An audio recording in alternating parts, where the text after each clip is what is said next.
This woman knocked over everything in the house, then drew 800 milliliters of her own blood and flung it all over the house with reckless abandon, and smears it on the floor, repeatedly rubbing and smearing. The scene of the crime is created. A wooden stick stained with blood is placed in the cooker, deliberately leaving a gap. That is, the victim, who was easily spotted. She then mysteriously disappears. This woman, Amy, a senior student at Harvard University. At a party, she meets Nick, the funny editor-in-chief. The two quickly warm up. The two of them soon fall in love. But there comes a time when the passion subsides. On the morning of their 5th anniversary, Nick goes to the bar to talk to his sister, but a phone call from a neighbor called him back. Back at home, Nick senses that something is wrong. When he sees what's in front of him, Nick is stunned to see that his wife has disappeared. His wife had disappeared. The police then arrived. They looked around the room. The attentive policewoman saw bloodstains on the wardrobe. It was clear that Amy's layout had attracted the attention of the police. Nick is taken to the police station for questioning. The house is sealed off. He has no choice but to stay at his sister's house. At night, the police came back to the scene. A letter left by Amy was found in the wardrobe. They found a letter in the wardrobe, which read,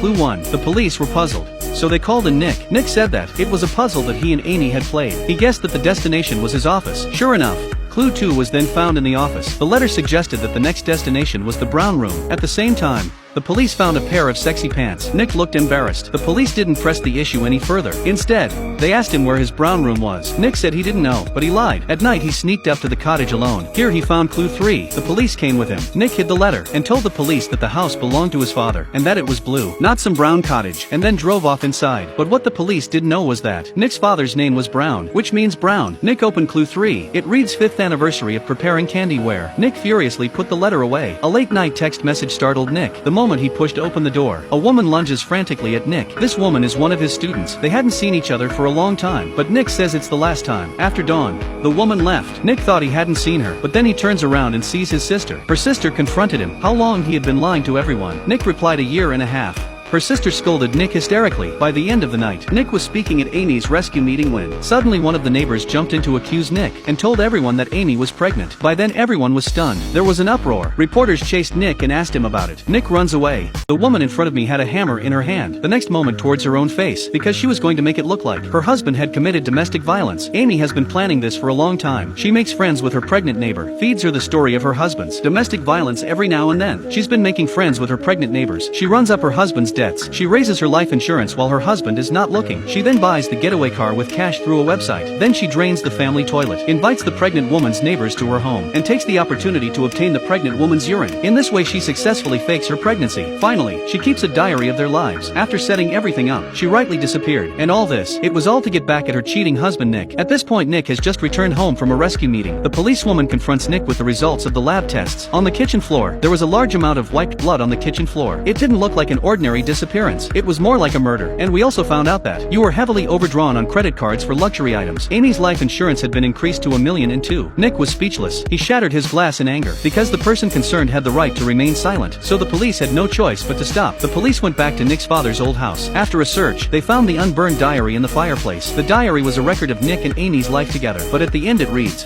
"He may truly kill me."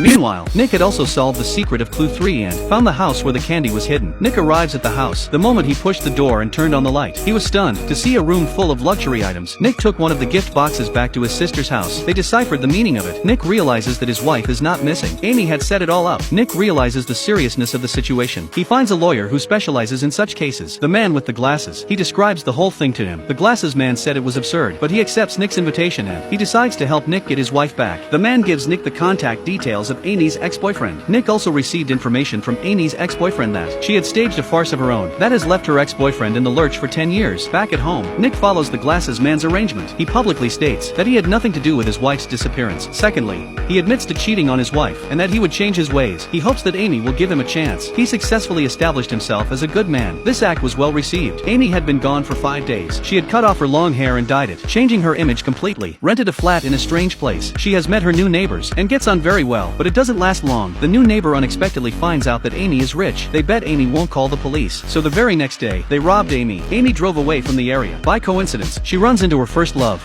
Jack, in a bar. This rich first love listens to Amy's confession, decides to take Amy to his villa to settle down. This woman had tied a rope around her ankles and, deliberately making signs of having been tied up, stains her nightgown with red wine, then runs to the camera. She collapses in pain. What was her intention in doing so? Not long ago, Annie was brought back to the villa by her first boyfriend, Jack, but Amy found that the whole house is under surveillance, and this Jack is controlling her at every turn. He buys her clothes, changes her hair, he wants her to look the way he wants her to look. Amy couldn't stand it. One night, the two of them are watching television, and they happen to see Nick on TV confessing. Amy was moved. The Nick from the beginning is back. This was the Nick she loved so much, so she made up her mind to return home to Nick. She was ready to return home to be with Nick. She needed a good reason for her disappearance. Of course, and Jack was just the thing to explain his disappearance. One morning, Amy, before Jack left the house, deliberately kissed the other man. She even bit his lip and messed up his clothes and hair. By the time Jack left the house, Amy then directed herself to the opening scene. In the evening, Jack came back. He see Amy dressed and waiting for him. He was so happy. While Jack was in the throes of passion, she took out the knife she had hidden under the pillow. She finished Jack off with a single blow. By the next day, Amy returned to her home covered in blood. Nick was stunned to see her. He knew that Amy was in disguise. Nick took Amy to the hospital, and the police arrived. The police arrived. Amy tells the police that Jack has kidnapped her and is holding her captive in the villa. Everything seemed to make sense. The female officer in charge of the case thinks otherwise, but she is interrupted by her boss. Amy gave a ghostly smile to Nick at the door. The two returned home surrounded by a large number of reporters and fans. The moment the door was closed, Amy finally confesses everything to Nick and threatened Nick to do what a husband should do the rest of his life. Every day, Nick is on edge. He was afraid that one day Amy would kill him if she was unhappy, so he tried to tell the press about it. But then, just then, Amy gives him a gift. She's pregnant. Nick questioned with a puzzled look on his face. Amy told him that she had removed Nick's frozen sperm from a year ago and then artificially inseminated him. She was sure Nick would not abandon her baby, but didn't know what to say. But he doesn't know what to say. The two walk down the stairs, facing the media cameras. Nick chose to compromise. Amy smiles with satisfaction.